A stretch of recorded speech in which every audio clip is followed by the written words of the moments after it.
goodbye. At least for now. I need to stop writing. Maybe for a short while, maybe for good. For now, I need to think, to pray, to be, and need the next steps to make sense to me. A couple of months ago, I felt the Spirit urging me to take a step back and to take account of everything God had done in and through me during my time sitting behind the Raven's writing desk. I've written hundreds of thousands of words, put together countless graphics, including many drafts you've never seen. Perhaps more than anything, I've learned to receive negative feedback well. Of this, there was plenty. One aspect hit me harder though. On occasion, I've heard from readers directly, telling me about how my work has impacted them personally and positively. I'm not sure I was ever fully prepared to experience that. I always trusted that the Lord would use this work, but some of your stories have truly buried themselves in my heart. I will continue to pray for you. There's a lot more that has happened behind the scenes too. I started a degree a couple of years ago. I've sent off book proposals and article pitches. I've collaborated with other writers on various projects, some of which went forward and others didn't. To be very clear, I'm not sad, I'm not depressed, I'm actually remarkably calm.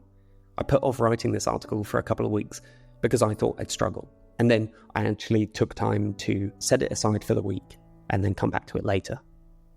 Now that I'm here, it feels right. I need to say goodbye because I don't just want to leave. I may not know you personally, dear reader, but everything I have written has been for you.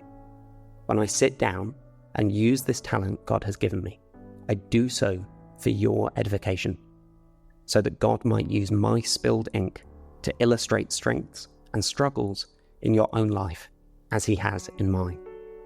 I haven't taken that lightly. I do not take that lightly now. I've lost many opportunities because I wasn't willing to write anything that I didn't feel was edifying. Difficult to read? Yes. Convicting? Yes. Rebuke? At times, but always rebuking myself first. Clickbait and fear-mongering? Never. I recognise now that, at least for the moment, the kind of writing I feel God called me to pursue these past years is no longer resonating. I'm okay with that. I would rather put my pen down and sit on the sidelines for a season, maybe a long season. This newsletter marks the end of this chapter. This is where I stand up from the writing desk to kneel down in the prayer closet. I would appreciate your prayers as I spend time with God, discerning what He would have me do next. Thank you for reading, both today and in days gone by. I don't know what kept you reading, but I hope God used it for your good. Grace and peace at St. Troy Ravenhill.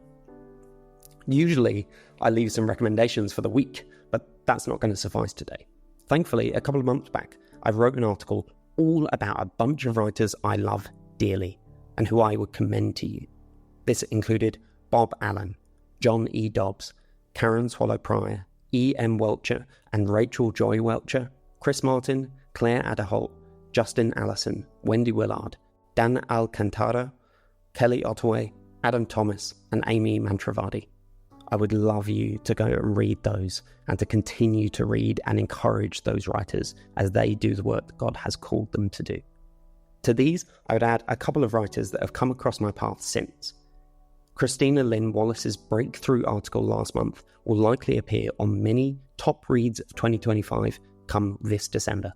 It is raw, truthful, and might be difficult for some of you to read. I sincerely hope you'll push through and do so anyhow. I'm 99% sure that Parker Setacase's writing and YouTube skills are directly correlated with the length of his moustache. On that note, just a quick warning, Parker, stay away from anyone named Delilah. With that said, what I love about his work is that it rejuvenates the act of learning and developing oneself with a sense of romanticism that has been sorely lacking these past few decades. I love to see it. Finally, here's one from the archives, an important reminder that self-control isn't something we develop all on our own. Have a wonderful day. Grace and peace